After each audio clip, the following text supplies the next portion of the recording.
Ang putol. Ayun, no? Bilis lang. Actually, tapos tinatanggal. Ay! Hulok po! Ang galing!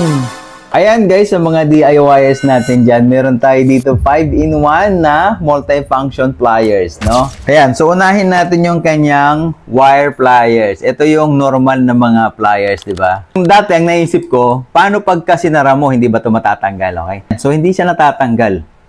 Ang pagtanggal nito, isasarado mo to habang nakabukas siya.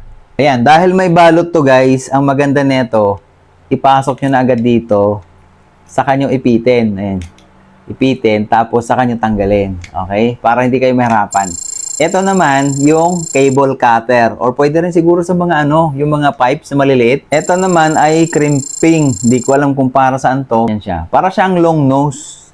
Pero ang ganda nito ang nipis ng kanyang, yung kanyang parang blade. No?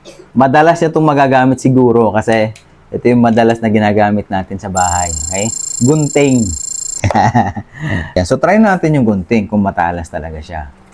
Oh, grabe naman ang talas, oh. Sure ako na magagamit mo to sa mga DIY mo sa bahay o di kaya sa trabaho mo. Ayan. Kung gusto mo mag-check out nito, ilalagay ko yung link dyan sa baba.